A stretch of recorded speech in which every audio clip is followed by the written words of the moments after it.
नमस्कार, आप लोग देख रहे हैं जर्नी लाइन और मैं हूं Aditya Rajput. High court bar room से जो है एक वाक्य सामने आया है। हमारे साथ बात करने के लिए मौजूद हैं एडवोकेट बी आर चंदन जी। इनके साथ ही एक वाक्य जो है वो सामने आया है। क्या पूरा वाक्य है, इनकी जुबानी जानते हैं। सर, क्या पूरा वाक्य हुआ, किस तरह से लगी आपको? सुनने में आया है कि टाइल जो है कट के आपके कंधे पर पड़ी और एक फ्रैक्चर हो गया आपको। आदित्य जी, ऐसा है 14 तारीख को 10:30 बजे जो कोर्ट लगता है, तो हम भी रूटीन में हम वहाँ गए। तो वार रूम में जहाँ मैं बैठता हूँ, बाकी और भी वकील मेरे आगे पीछे बैठे हुए थे सारे, और मेरे साथ में अशोक शर्मा जी बैठे हुए थे और बाकी एडवोकेट्स वहाँ थे। तो हमने चाय के लिए बोला, चाय आ गई। तो इतनी देर में अचानक एक टाइल जो वो मेरे हाथ पे गिर जाती है। तो मुझे पता नहीं चला, मैं सोचा कोई कर्टन गिर गया। जब मैंने देखा अपने हाथ की तरफ, तो जो सारे वकील बेचारे घबरा गए। तो इतनी ब्लीडिंग हो गई, तो मैंने इमीडिएटली मुझे वो ले गए डिस्पेंसरी में। तो डिस्पेंसरी वालों ने देखा तो वो कहते sir it's a very serious matter, तो इधर कुछ नहीं हो सकता, हम हमको रेफ़र कर देते हैं मेडिकल कॉलेज में। तो उन्होंने मुझे गॉज़ वगैरह लगा के टाइट करके ब्लीडिंग बंद करने की कोशिश करी और मुझे रेफ़र कर दिया मेडिकल कॉलेज। जब मेडिकल कॉलेज में भी गए तो वहाँ मेरे सीनियर काउंसलर्स मेरे दोस्त हैं, जो जोल साहब भी पहुँच गए और वे हमारे साथी पहुँच गए। तो उन्होंने कहा सर इसको सर्जरी चाहिए, ये बड़ा नुकसान हो गया, टेंडर कट गए हैं, मेन वेन्स कट गई हैं, नर्वस सिस्टम कट गया है पूरा। 3 उँगलियाँ मेरी उसी वक़्त काम नहीं कर रही थी। फिर उसके बाद में हमने कोशिश करी कि दिल्ली में जाके चलते हैं। दिल्ली फ़ोन किया, वो कहते अभी आप लेट हो जाओगे, इनको तो इंस्टेंट वो चाहिए सर्जरी चाहिए। फिर हमने फोर्टिस में चंडीगढ़ में भी किया, तो चंडीगढ़ वालों ने भी यही बात करी। फिर दिल्ली से हमें एक फ़ोन नंबर दिया किसी डॉक्टर आशीष शर्मा का, तो वो जम्मू में अवेलेबल है, उनसे आप बात करो। तो फिर हमने उनसे बात करी, तो उन्होंने मुझे मेडिसिटी में बुला लिया हमें। तो हम सभी मेडिसिटी में चले गए। हमारा फिर 4 घंटे का हमारी सर्जरी हुई। और अभी अभी भी डेली डॉक्टर मुझे बुला रहे हैं। कल भी गए थे, परसों भी गए थे, आज फिर जाना शाम को। तो वो शायद कोई कॉम्प्लिकेसी है, इसलिए डेली मुझे बुला रहे हैं।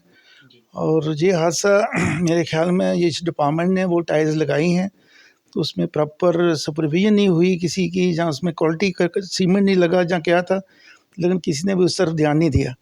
तो इसकी लापरवाही समझते हैं आप? और देखा जाए कि अगर आपके टाइल टूट के आपके हाथ में गिरी, कहीं और भी गिर सकती थी, ज़्यादा इंजरी हो सकती थी आपको। तो ये मैं भगवान का शुक्र मानता हूँ कि भगवान जो मेरे सिर पे गिरती तो क्या होता, या गर्दन पे गिरती तो क्या होता। और ये लापरवाही है किसी डिपार्टमेंट की जिसने ये सारी लगवाई हैं। उन्होंने प्रॉपर इसको सुपरविजन नहीं की, क्वालिटी मटीरियल नहीं लगाया। और अब तो मैं क्या बताऊँ, हैंडीकैप हो गया हूँ। मैं गाड़ी नहीं चला सकता, मैं राइट हैंड से खाना नहीं खा सकता, मैं बाथरूम नहीं जा सकता। मैं हेल्प लेता हूँ नहाने के लिए भी, मेरा बेटा मुझे डेली नहलाता है। और डॉक्टर साहब ने 4 हफ्ते का इस पे वो लगा दिया है, प्लास्टर कर दिया हुआ है। तो उसके बाद में भी पता नहीं वो क्या, ये अपनी मेरी फिगर्स काम करती नहीं करती, वो मुझका अभी कोई यकीन नहीं है। तो बड़ी कॉम्प्लिकेसी हो गई है मेरी इससे एक्सीडेंट की वजह से। और हमारे प्रोफेशनली देखिए, एक वकील जो है वो डेली कोर्ट में जाएगा तो रोटी रोजी कमाएगा तो आगे चलाएगा। तो वो भी मेरा 1 महीने से अभी बंद ही है। अभी 15 दिन हो गए मैं कोर्ट में नहीं जा रहा हूँ। ना मैं ड्राइव कर सकता हूँ, ना मैं किसके साथ जाऊँ, ना मैं कोई काम कर सकता हूँ, ना मैं लिख सकता हूँ। तो से बात की जाए तो कितनी देर होगी इस बिल्डिंग को बने हुए और कब से इसकी मेंटेनेंस नहीं हुई है? बिल्डिंग तो काफ़ी पुरानी बनी हुई है ये, लेकिन ये मेरे साल में 1-2 साल में है। पहले ये टाइलें टूलें लगी थी जहाँ पे फॉल सीलिंग हुई थी। तो अभी तो ये फ्रेश ही था, लेकिन देख लीजिए क्या हालत हुई है। मेरी तो जान भी जा सकती थी इस इंसिडेंट की वजह से। सर, बार एसोसिएशन की तरफ से कुछ हेल्प मिली आपको, कोई मुआवजा या कोई पूछने के लिए आया? नहीं, अभी तक बार की तरफ से कोई ऐसा इनिशिएटिव नहीं हुआ है। रादर एडवोकेट जनरल का मुझे फ़ोन आया था, तो उन्होंने मुझे कहा कि I will take up this matter with the president of the bar association कि what action you have taken, और this is very serious matter. तो ये उन्होंने मुझे आश्वासन दिया था कि मैं उनसे बात करूँगा, और उसके बाद में देखते हैं। अभी तक तो कोई प्रेसिडेंट ने मुझे फ़ोन ज़रूर किया था, लेकिन कोई ऐसी कोई बात हुई नहीं। क्या मिलने के लिए आए आपके पास? नहीं, प्रेसिडेंट साहब नहीं आए, बाकी मेरे साथी बहुत आए पूरे बार के, जिसमें कोई ऐसा वकील नहीं होगा जिसने मुझे व्हाट्सएप नहीं किया होगा या मुझे फ़ोन नहीं किया होगा। और कुछ लोग मेरे साथी जो काफ़ी मेरे घर पे भी आए मुझे मिलने के लिए। तो प्रेसिडेंट साहब का मुझे फ़ोन आया था, ज़रूर फ़ोन आया था उनका, लेकिन कोई आगे कोई ऐसी बात अभी तक बार की तरफ से नहीं आई है। सर, ऑन ड्यूटी अगर किसी एडवोकेट को लगती है या फिर वो बीमार होते हैं ऑन ड्यूटी, तो क्या सरकार की तरफ से या फिर बार एसोसिएशन की तरफ से कुछ ऐसी स्कीम निकालनी जानी चाहिए? देखो, advocate is an officer of the court. जी। अगर किसी गवर्नमेंट ऑफिशियल्स को अगर during discharge of official duties अगर कोई ऐसा इंसिडेंट हो जाता है तो गवर्नमेंट उनको पूरा कंपनसेट करती है।